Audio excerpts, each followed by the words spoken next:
주간 평안하셨습니까? 엊그제 한 해를 시작한 것 같은데 벌써 한 해의 3분의 1이 지나갔습니다. 또 5월은 우리가 가정의 달이라고 합니다. 그렇게 부르는 이유는 여러 가지가 있겠지만 어린이날도 있고 어버이날도 있고 또 스승의 날, 부부의 날, 여러 가지 가정 안에서 우리가 기억하고 점검해야 될 뿐만 아니라 축하해야 할 일들이, 그런 날들이 있기 때문에 5월 가정의 달로 우리가 오랫동안 지켜오고 있는 것 같습니다. 이렇게 가정의 달을 지키면서 우리에게 주는 유익들도 있죠. 이제까지 우리가 가족에 대해서 어떠한 마음을 가지고 살아오고 있는지 점검할 수 있는 좋은 기회가 되기 때문입니다. 무엇보다도 코로나19와 같은 이런 극한 전염병 속에서 많은 사람들이 관계의 단절을 겪고 스스로 외롭다, 고독하다 이렇게 이야기를 하지요. 국경이 봉쇄되어지고 마음대로 다닐 수 있는 자유가 제한되어지므로 여러 가지 어려움들을 겪고 있는 게 사실입니다. 우리나라도 최근에는 5인 이상 집합 금지라는 이런 방역 수칙이 시행되므로 가족이라고 해도 5명이 넘어가면 만나지 못하는, 그래서 지난 명절을 지나면서도 오랜만에 고향 어르신들, 가족들 뵙고 싶어도 뵙지 못하는 이런 아픔들이 있었죠.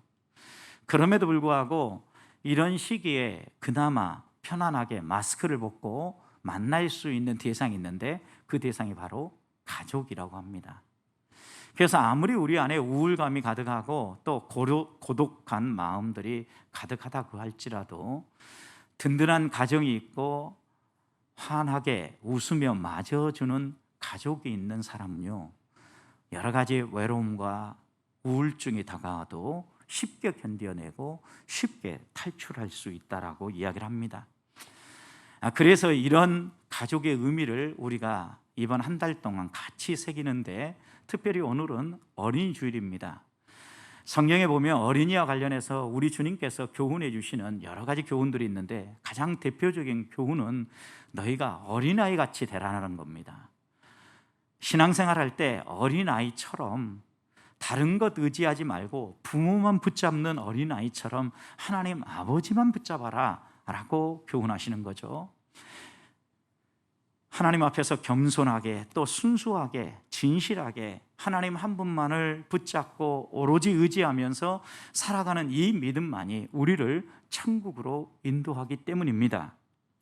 뿐만 아니라 성경에서는 어린아이에 대해서 여러 가지 축복의 말씀들을 주시는데 가장 그 대표적인 말씀은 하나님이 주시는 선물이라는 거죠. 그래서 어린아이는 오늘 우리가 교동문에서도 나눈 것처럼 한 가정의 기업일 뿐만 아니라 하나님이 선물로 주시는 상급이다, 이렇게 얘기를 합니다. 여러분, 기업 그러면 어떻습니까? 요즘 땅, 정말 우리의 마음을 흔들어 놓는 땅이 많은데 기업 하니까 눈이 번쩍 뜨이십니까? 하나님이 우리에게 기업을 주신다면 두 손을 활짝 벌려서 받아들이고 싶죠. 상을 주신다, 상 싫어하실 분 없으시죠? 그런데 재미있게도요, 우리가 살아가는 이 세상은 하나님이 주시는 선물이고 기업임에도 불구하고 많은 사람들이 자녀를 낳는 일, 자녀를 가정에 세우는 일을 두려워하고 걱정하고 꺼려하고 있다는 것입니다. 얼마 전에 유엔 인구기금에서 2021년 세계 인구 현황 보고서를 발표했습니다. 그런데 그 발표에 의하면 세계 198개국에 조사를 했는데 우리나라의 합계 출산율은 1.1명으로 나왔습니다. 이 합계 출산율이라는 것은 여성 한 사람이 이 세상에 태어나서 평생 동안 낳을 아이의 수입니다. 1.1명. 우리나라의 자녀 출산율은 0.97명이죠, 지난해. 그런데 지금 약간 그 산출하는 방식이 다르기 때문에 합계 출산율이라고 묘사하는데, 이 합계 출산율이요, 세계 198개국 가운데 198등을 했습니다. 꼴등인 거죠, 꼴등. 그러니까 세계 어느 나라보다도 우리나라는요, 자녀를 출산하는 일을 꺼려하고 있는 나라로 뽑히고 있다는 겁니다. 재미있지 않습니까? 여러분, 하나님이 우리에게 주시는 선물이고 기업이다. 성경 분명히 이야기하고 또 그것이 내가 너희에게 주는 상급이다. 이렇게 이야기함에도 불구하고 세계 어떤 나라보다도 우리나라는 그것을 거부하는 나라가 되고 있다는 겁니다. 사회 현상이기도 하고 문화이기도 하고 우리의 환경이 우리를 그렇게 만든다라고 이야기를 합니다. 근데 곰곰이 생각해 보자고요. 우리는 이 세상의 문화와 이 세상의 가치에 휩싸여서 그것에 이끌려가는 신앙생활을 우리는 세속화된 신앙생활이라고 이야기를 합니다. 자, 그렇다면 가정 안에서 결혼을 해서 자녀를 출산하는 일과 연관해서 하나님 앞에서 우리 스스로 한번 질문을 던져보십시다. 우리가 살아가는 이 시대가 많은 사람들이 자녀를 안 낳거나 한 명만 낳기 때문에 나도 결혼을 하면 안 낳거나 한 명만 낳아야 되겠다. 이것은 하나님의 뜻일까요? 아니면 이 세상의 문화를 따라가는 것일까요? 두말할 나위 없습니다. 주저할 수 없습니다. 저는 단호하게 말씀드리고 싶습니다. 이것은 세상의 문화를 따라가는 습관입니다. 그런 점에서 우리는 하나님의 말씀을 믿는다라고 얘기하면서도 이 세상의 문화와 이 세상의 흐름과 타협을 하는 것이 얼마나 많은지 모릅니다. 그리고 정작 앞에 내세우는 것은 이 아이를 내가 잘 기를 수 없기 때문에, 그리고 또 이 아이 한 아이를 양육하려고 하면 내가 포기해야 될 여러 가지 희생이 많이 있기 때문에 내가 어쩔 수 없이 이것을 선택할 수밖에 없다라고 자기 합리화를 주장합니다. 그런데 여러분, 우리가 자녀 출산만이 아니라 가정 안에 있는 또 다른 수많은 이야기들, 그리고 직장에서 직장 생활하는 수많은 일들을 한번 놓고 생각해 보십시오. 세상의 문화가 이러니까, 다른 사람이 다 이러니까 그렇게 나는 행동하고 따라가겠다라고 고백할 때 우리는 그런 사람을 진짜 믿음의 사람이다, 신앙적으로 올곧은 사람이다 이렇게 말할 수 있습니까? 그렇게 이야기하지 않습니다. 우리는 그런 사람들 가르쳐서 세속화된 사람이라고 이야기를 합니다. 빨리 돌이키라고 이야기를 합니다. 그럼에도 불구하고 우리는 이런 우리 사회의 여러 가지 현상들에 대해서 언제부턴가 자연스럽게 고개를 끄덕거리고 성경의 가르침보다는 세상의 가르침에 더 익숙하게 살아가고 있지 않은지 점검해 봐야 되겠다는 겁니다. 어린이는 어른의 거울이라고 그랬습니다. 자녀 출산율이 떨어지고 나니까 어른들도 자신들의 모습을 잘 보지 못하는 것 같습니다. 얼마나 많은 어른들이 우리가 정말 입에 담지 못할 행동들을 하면서 우리 사회를 두렵게 만들고 또 행복하고 평안해야 될 모든 관계들이 두렵고 경계해야 될 관계로 바꾸고 있는지 모릅니다. 그렇다면 이럴 때일수록 우리들이 다시 한 번 더 하나님 앞에서 믿음으로 산다는 의미가 무엇인가? 하나님이 우리에게 가정을 주실 때 이 가정을 통하여서 어떤 하나님의 뜻을 이루기 원하는가 물어봐야 합니다. 내가 키우는 것 같지만 자녀는 실제로 하나님이 키워주십니다. 얼마나 많은 위험과 얼마나 많은 아픔들이 있습니까? 아이를 키워보시면서 여러분들이 경험했겠지만 잠시 여러분의 시선이 아이에게서 다른 곳으로 옮겨졌을 때 순식간에 아이들에게 위험이 다가오는 걸 보기도 하고 어려움을 겪는 것도 경험하지 않으셨습니까? 그리고 아무리 아이를 가지려고 해도 하나님이 허락하지 않으시면 아이를 잉태하는 것조차도 어렵다라는 걸 우리가 잘 알고 있지 않습니까? 그렇다고 하면 적어도 생명은 하나님의 선물이며 이 생명을 통하여서 하나님이 세우고자 하시는 하나님의 뜻이 있음을 마음에 새겨야 할 것입니다. 그럼에도 불구하고 우리는 내가 키우고 내가 할 것이고 내 힘은 이거밖에 안 되니까 이렇게 한다라고 스스로 선택을 합니다. 예수님께서도 이 땅에서 우리 인간들처럼 똑같이 성장 과정을 겪을 때 성경은 누가복음 2장 52절에서 지혜가 자라고 키가 자랐다라고 표현할 뿐만 아니라 이렇게 성장해 갈 때 하나님과 사람에게 사랑스러운 자녀로 세워졌다라고 이야기를 합니다. 하나님 말씀대로 분명히 우리에게도 이루어지지 않겠습니까? 예수님이기 때문에 특별하게 이렇게 베풀어 준 게 아니죠. 언제부턴가 우리가 믿음의 선택을 하기보다는 세상의 흐름과 문화의 선택을 따라 살아가다 보니까 우리 아이들이 이 세상에 오염되어지고 세상의 가치에 채색되어져서 갈수록 지혜가 자라고 또 믿음이 자라고 육체의 키가 자라는 이런 일들은 이루어질지는 모르지만 하나님과 사람 앞에서 사랑스러워져 가는 이 부분은 많이 잃어가고 있지 않은가라는 생각을 하게 되는 겁니다. 그래서 저는 오늘 바울이 우리에게 주시는 이 고린도전서 16장 13절 14절 말씀을 마음에 다시 한번 새겨야 할 때라고 생각합니다. 13절 14절 다시 보시기 바랍니다. 같이 한번 읽어보겠습니다. 깨어 믿음에 굳게 서서 남자답게 강건하라. 너희 모든 일을 사랑으로 행하라. 여러분, 자녀를 양육하는 일뿐만 아니라 우리가 믿음으로 이 세상에서 살아갈 때 적어도 바울은 오늘 이 말씀을 통하여서 세 가지 지침을 분명히 주는 겁니다. 깨어 믿음에 굳게 서라. 그리고 남자답게 강건해라. 무엇을 하든지 간에 모든 일에 사랑으로 행해라. 이 세 가지를 교훈하는데, 먼저 우리 아이들을 어떻게 양육해야 되는지, 믿음의 사람으로 우리의 삶 가운데 어떻게 살아야 되는지 첫 번째 주는 교훈이 무엇입니까? 깨어 믿음에 굳게 서라는 것입니다.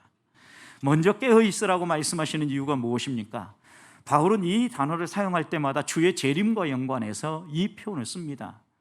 주의 재림과 관련해서 깨어 있는다는 의미는 어떤 의미입니까? 주님이 언제 오실지 모르기 때문에 마태복음 24장 42절 말씀을 보면 도적과 같이 임하기 때문에 깨어 있어야 된다는 거죠. 맞을 준비를 하면서 깨어 있으라는 것이지요. 그것처럼 우리들이 여기에서 깨어 있는다라는 의미는 경계한다, 그런 의미입니다. 깨어서 경계하면서 대비하고 준비하라는 의미인데, 그러면 무엇에 대하여 깨어 있으라는 것입니까?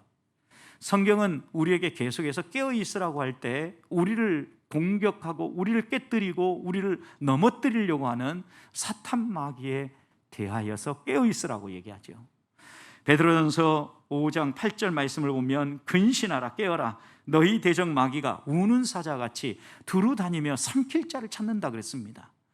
사탄 마귀가 우리의 허점이 조금만 보여도 그 사이를 비집고 들어와서 넘어뜨리고자 하기 때문에 사단이 너희를 공격하지 못하도록 사단의 존재에 대해서 너희가 경계하고 깨어 있으라는 거죠.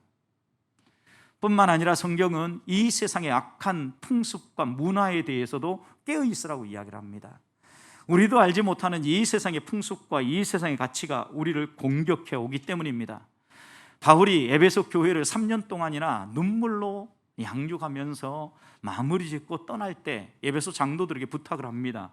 사도행전 20장 31절 말씀을 보면 내가 이렇게 3년 동안 너희에게 잘 양육하고 또 교훈했는데 이렇게 당부하지요. 각 사람을 훈계하던 것을 기억하면서 깨어 있으라고요. 각 사람을 훈계하고 각 사람에게 경계했던 게 무엇입니까?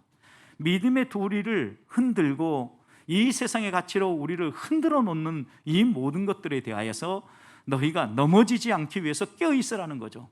반복해서 하나님의 가르침이 무엇인가, 하나님의 말씀이 무엇인가 우리의 마음에 새기면서 기억하라는 것입니다. 믿음의 반석 위에 설 수 있는 길은 바로 여기서부터 시작하기 때문입니다. 그래서 바울은 먼저 우리들에게 깨어 있어라. 우리를 공격해 오는 사단 마귀에 대해서 깨어 있고 우리의 발걸음을 흐트러 놓고 흔드는 세상 문화에 대해서 깨어 있어라 라고 이야기를 하면서 그 다음 너희가 믿음에 굳게 서라고 당부하는 겁니다. 깨어서 우리를 공격하는 것에 대해서는 대비하고 경계하고 막아서고 하나님의 말씀 안에는 견고하게 뿌리를 내리고 서라는 거죠. 믿음에 굳게 서라는 것은 믿음 안에 굳게 서라는 것입니다. 여러분, 믿음이 무엇입니까? 하나님께서 우리에게 주시는 말씀, 복음이지요. 그 복음 안에 또 바울의 표현에 의하면은 내가 너희에게 훈계하고 가르친 것, 곧 하나님의 약속의 말씀이죠. 하나님의 말씀에 견고하게 서야만 우리들이 흔들리지 않고 우리의 자녀를 양육하는 일과 믿음 안에서 우리가 살아가는 일들이 원만하게 이루어질 수 있다는 것입니다. 그래서 바울은 로마서 16장 17절에서 이렇게 권하죠. 형제들아, 내가 너희에게 권한다.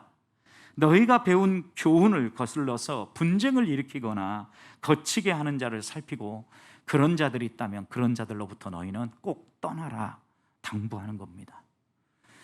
하나님이 우리에게 주시는 교훈의 말씀, 믿음 안에서 배운 하나님의 말씀, 이것에 거슬리고 이것에 반대하며 정반대로 나아가는 이런 이 세상에 풍조가 있다고 하면 그 풍조로부터 떠나라는 것입니다. 그럴 때 우리는 믿음 안에 굳게 설 수 있기 때문입니다. 굳게 서라는 것은 흔들리기 쉽다라는 것을 전제하는 겁니다.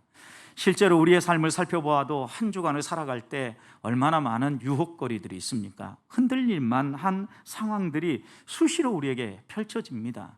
그때마다 우리가 넘어지지 않기 위해서는 흔들리는 순간 우리의 바닥, 우리의 기초, 우리의 뿌리가 튼튼해야 하는 것입니다. 사랑하는 성도 여러분, 성도의 뿌리, 성도의 기초가 무엇입니까? 복음이고 믿음이고 하나님입니다. 저는 우리 보배교회 성도들이 이 5월 가정의 달 첫째 주일을 시작하면서 이 어린이 주일에 나와 우리 믿음의 자녀는 믿음 안에 굳게 서서 강건하게 서 있는가를 확인할 수 있기를 소망합니다. 그러기 위해서 사탄의 교훈, 마귀의 대적, 이 세상의 문화, 이런 것들이 무엇인지 경계하고 분별함으로 믿음 안에 굳게 서서 하나님을 기쁘시게 하는 성도들이 되기를 소망합니다. 두 번째 교훈은 무엇입니까? 너희가 이렇게 경계하고 믿음 안에 견고하게 섰다고 하면 그 다음 남자답게 강건하라는 것입니다. 여러분, 남자답게 강건하라는 의미가 무엇일까요? 남자들처럼 행동하라는 것입니까? 그런 의미는 아니겠죠. 여성들에게 남자들처럼 행동하라는 의미는 아니라는 거죠. 또 여기에 있는 말씀이 남자들처럼 행동할 뿐만 아니라 남자들처럼 어떤 일을 하든지 힘있게 해라, 이런 의미만 아니겠죠. 왜냐하면 하나님께서 어떤 사람에게는 힘을 주시기도 하고 어떤 사람에게는 힘이 좀 더 연약하게도 주는데 다 똑같이 남자들처럼 힘세게 행동해라, 또 남자답게 행동해라, 이런 의미는 아닐 거라는 거죠. 성경의 본래 이 단어가 가지고 있는 의미는 용기를 내라는 의미입니다. 너희가 하나님이 주시는 말씀 안에 뿌리를 견고하게 내리고 사탄의 공격과 이 세상의 문화에 경계를 하면서 믿음의 길을 걸어간다면 그 다음으로 필요한 것은 용기다, 이렇게 얘기하는 거죠. 하나님의 말씀을 굳건히 붙잡고 하나님의 말씀을 가지고 살아가는 사람이라면 하나님이 책임져 주시고 하나님이 이끌어 주실 거라는 믿음 안에서 용기가 나온다는 거죠. 그래서 이 용기는요, 겉으로 말로만 호탕하게 큰 소리를 치는 용기를 이야기하는 것이 아닙니다. 우리의 내면에서 흘러나오는 용기인데 평소에는 조용하게 있다가도 행동해야 될 때가 있으면 단호하게 결정을 하고 뜻을 바꾸지 않으려고 행동하는 이런 용기를 말하는 것입니다. 저는 우리 보배교회 성도들이 이런 용기를 가지고 신앙생활을 할 수 있기를 소망합니다. 우리 아이들도 생각해 보십시오. 우리 아이들이 언제 힘있게 용기 있게 행동합니까? 누군가가 배우 위에서 나를 위해 도와주는 사람이 있다고 생각할 때, 자기의 큰 형이 자기 배우에 있을 때, 그리고 부모님이 지켜보고 있을 때 놀이터에서 노는 아이들의 발걸음은요, 든든합니다. 힘있어 보입니다. 소리도 목소리도 커지지 않습니까? 왜요? 도와주는 사람이, 자기를 지켜보는 사람이 있다는 확신이 있기 때문입니다. 우리가 이 세상 가운데서 하나님의 사람들로 용기 있게 살아간다는 의미가 무엇이겠습니까? 내 배후에서 나를 지켜보시고 나를 도와주시는 하나님이 계시다는 사실을 분명히 붙잡고 살아간다는 의미입니다. 이것이 깨어 믿음 안에 서 있기 때문에 가능한 일 아니겠습니까? 적어도 우리가 깨어 믿음 안에 굳게 섰다고 하면 그 다음에는 그 하나님이 나를 지켜보시면 내게 상 주신다라는 것을 신뢰하면서 당당하게 용기 있게 걸어 나아가라는 말씀이죠. 그래서 우리 주님은 일꾼들이 하나님의 일을 할 때마다 항상 당부하는 것이 있었습니다. 강하고 담대하라는 것이죠. 모세의 뒤를 이었던 여호수아가 그 뛰어난 지도자 다음에 대를 이어서 이스라엘 백성을 가나안까지 인도하는 것 두렵고 힘들었을 것입니다. 그런데 그런 여호수아에게 하나님은 찾아오셔서 두려워하지 말아라. 그리고 강하고 담대해라. 당부하죠. 너가 하나님의 말씀을 붙잡고 좌로나 우로나 치우치지 않으면 어디로 가든지 승리하게 해주겠다. 그리고 내가 너와 항상 함께 해주겠다. 분명한 약속의 말씀을 여호수아에게 주시면서 강하고 담대하라 말씀하셨죠. 여호수아만입니까? 믿음의 사람들이 두려워하고 걱정할 때마다 하나님은 변함없이 찾아오셔서 내가 너와 함께 해줄게. 세상 끝날까지 나는 떠나지 않아. 끝까지 사랑할 거야. 믿고 담대하고 당당하게 행동해라 라고 당부하지 않습니까? 오늘 우리들에게도 이런 용기가 필요한 때가 되었습니다. 언제부턴가 우리 눈에 보이지 않는 하나님의 존재에 대해서 우리는 가끔은 놓치고 또 그 하나님에 대해서 얼마나 놀라운 분이신지에 대한 기대마저도 잃어버리는 것 같습니다. 그러다 보니까 용기 있게 행동하기보다는 쭈뼛쭈뼛하고 그리스도인이라는 사실을 드러내는 것조차도 두려워할 때가 있습니다. 그렇지 않습니다. 우리가 믿음 안에 서 있고 하나님의 사람답게 살아간다면 적어도 하나님께서 우리를 통하여서 하나님의 뜻을 보여주시고 하나님의 놀라운 일들을 이루실 거라는 걸 우리는 믿어야 합니다.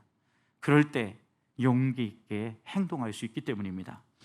바울도 에베소 3장 16절에서 우리의 속사람을 강건케 하시는 하나님에 대해서 이렇게 묘사했습니다. 그의 영광의 풍성함을 따라 그의 성령으로 말미암아 너희 속사람을 능력으로 강건하게 하시며 그랬어요. 우리 안에 있는 성령께서 우리의 속사람을 강건하게 하신다라는 겁니다. 여러분, 우리가 거듭날 때 예수님을 믿는다라고 고백할 때 우리 안에 성령이 들어오셔서 우리의 몸이, 우리가 살아가는 이 육체가 성령이 거하시는, 하나님이 거하시는 성전이 되지 않습니까? 그런데 여러분, 성령이 우리 안에 계시면서 우리 몸을요, 우리의 속사람을요 강건하게 해주신다라는 거예요. 그래서 고린도후서 4장에서는 우리의 겉사람은 나이가 들어감에 따라서 갈수록 노쇠하고 또 낡아져 가지만 우리의 속사람, 우리 내면에 있는 우리의 영만큼은 날마다 새로워지고 날마다 강건해진다라고 이야기하지 않습니까? 이 믿음의 비밀을 가진 사람들이기 때문에 우리들이 이 세상 가운데서 거센 세파가 불어와도 용기 있게 하나님 말씀을 붙잡고 걸어갈 수 있는 겁니다. 그런데 오늘 본문에서 남자답게 강건하라라고 당부하죠. 여러분, 용기 있게 강해라 이렇게 말씀하는데 재미있게도 이 강하라는 단어가 수동태라는 겁니다. 그러니까 내가 하나님의 말씀을 붙잡고 용기를 가지고 내 마음 가운데 담대해야지, 당당하게 행동해야지 이렇게 해서 나오는 강함이 아니라 내 안에 계시는 하나님께서 나를 강건하게 하심으로 내가 강건하게 되는 거예요. 그래서 이 본문에서 수동태를 써서 너희가 강건하라, 강건하게 되어라 이렇게 당부하고 있는 겁니다. 사랑하는 성도 여러분, 그리스도인이 힘있고 강건하게 살아갈 수 있는 비결은 내 힘과 내 능력이 아닙니다. 지식을 쌓고 실력을 쌓고 무언가 할 수 있는 힘이 생겼을 때 강건해지는 게 아니라 아무것도 가지지 않았다 할지라도, 비록 아무것도 없다 할지라도 내 안에 계시는 하나님이 나를 강하게 하시기 때문에 강건하게 행동할 수 있다는 거죠. 마치 놀이터에서 노는 아이가 배후에 부모나 형이 있을 때 힘이 생기는 것처럼 나를 붙잡아 주시는 하나님이 계시기에 우리가 강건하게 될 수 있다는 겁니다. 그래서 시인 다윗은 시편 27편 14절에서 이렇게 우리에게 당부하죠. 너는 여호와를 기다릴지어다. 여호와를 기다려라. 그리고 강하고 담대하며 여호와를 또 기다려라. 너희가 기다리고 기다려서 그 여호와가 주시는 강하고 담대함을 누려라 라고 당부하고 있는 겁니다. 우리 주님도 요한복음 16장 33절에서 이렇게 증거합니다. 이것을 너희에게 이르는 것은 너희로 내 안에서 평안을 누리게 하려 함이라. 세상에서는 너희가 환난을 당하나 담대하라. 내가 세상을 이겼다. 우리 주님께서 내가 세상을 이겼다. 지금은 세상의 세파가 거칠게 너희를 공격해 와도 두려워하지 말고 그것 때문에 흔들리지 말고 당당하게 담대하게 나아가라. 왜냐하면 내가 세상을 이긴 것처럼 너희들도 세상을 이길 수 있도록 내가 강하게 하겠다라는 약속의 말씀인 것입니다. 사랑하는 성도 여러분, 우리가 우리 아이들을 길러낼 때 어떻게 이 아이들을 지켜줄 수 있습니까? 이 아이들이 어느 정도 성장하면 더 이상 우리의 손 안에, 우리의 품 안에 품고 있어도 품을 수 없지요. 그럴 때마다 우리가 할 수 있는 게 무엇입니까? 이 아이를 위해서 기도하고 사랑으로 끝까지 지지하고 후원하는 것, 그 이상 할 수 있는 것이 없습니다. 그렇지만 우리가 이렇게 기도할 때 하나님께서는요, 우리의 이 아이들까지도 용기 있게 그리고 강건하게 살아갈 수 있도록 이 아이들 속에서 계속해서 말씀해 주시고 지켜주시고 이끌어 주시는 분이 우리가 믿는 하나님이기 때문입니다. 아무리 이 세상이 우리를 흔든다 할지라도 믿음 안에 서 있기만 하면 흔들리지 않을 뿐만 아니라 용기 있게 그리고 하나님이 강건하게 해주시는 힘으로 이 세상에서 승리할 수 있다는 사실을 믿고 한 주간 우리 온 가족이 또 우리의 자녀가 이렇게 살아갈 수 있도록 살아가는 성도들이 되기를 축복합니다. 세 번째는 이렇게 강건하게 용기 있게 하나님 앞에서 살아갈 때 모든 일들을 내 힘과 내 생각과 내 판단으로 할 게 아니라 사랑으로 행하라고 14절 교훈하죠. 용기 있게 깨어서 사탄의 공격에 대적하며 믿음의 삶을 살아가는 삶의 원리는 사랑의 원리라는 말입니다. 모든 일에 대해서 너희가 사랑으로 행하라는 것은 고린도 교회의 성도들이 바로 이 부분에 넘어졌기 때문입니다. 그들은 원하는 일들에 대해서만 사랑으로 행했습니다. 그들이 앓고 있는 여러 가지 교회 안의 문제들을 생각해 보십시오.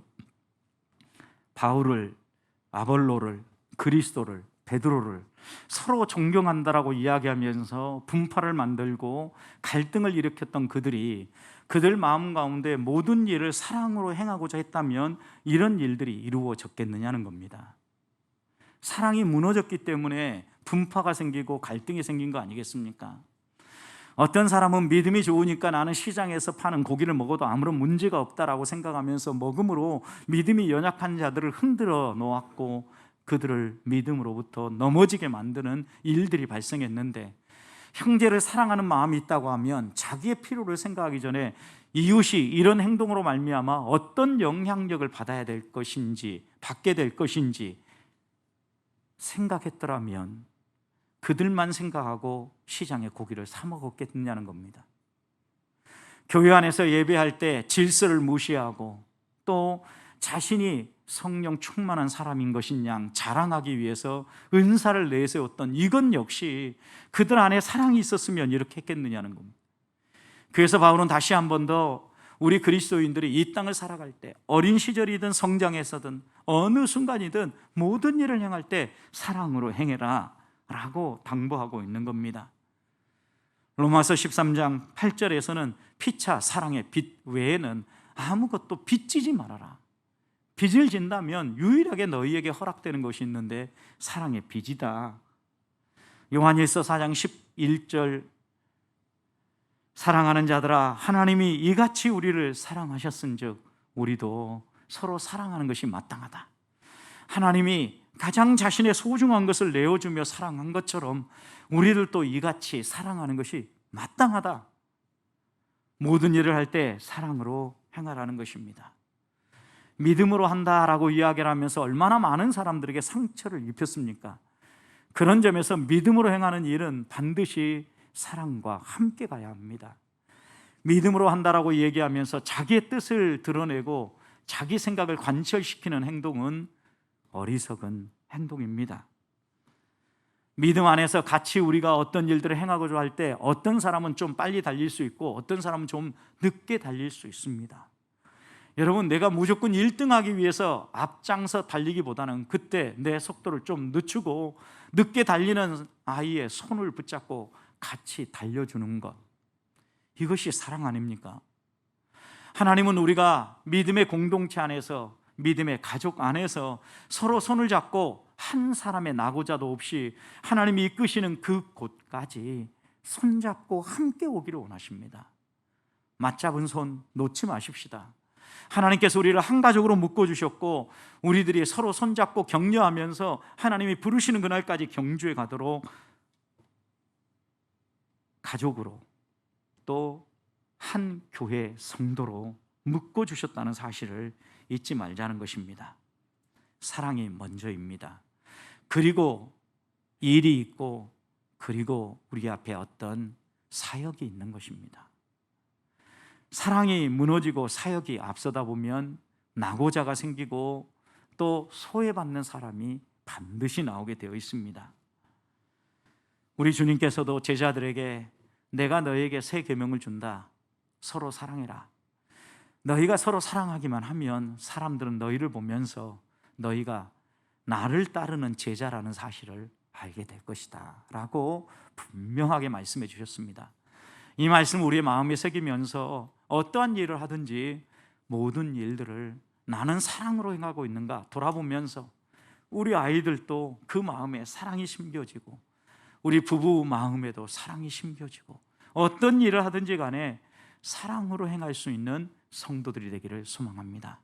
말씀을 마무리합니다. 하나님께서 오늘 우리에게 남자답게 견고하게 굳건하게 서서 용기 있게 행동하라고 하는 게 무엇입니까? 그러기 위해서 깨어 있어야 된다. 믿음 안에 서 있어야 된다. 그리고 무엇을 하든지 간에 사랑으로 행해야 된다 라고 말씀하고 있는 거 놓치지 않으면서 다른 많은 말씀을 품기 위해서 분주하게 찾아다니기보다는 나는 남자답게 강건하게 서 있는가 다시 한번 물으면서 용기 있게 사탄의 공격에 대해서 세상 문화에 대해서 깨어 있을 뿐만 아니라 주의 가르침과 교훈, 믿음 안에 견고하게 섬으로 무엇을 하든지 간에 우리의 삶 가운데 예수 그리스도의 사랑만 묻어날 수 있도록 행동하고 일하는 그리스도인들이 되시기를 주님의 이름으로 축복합니다.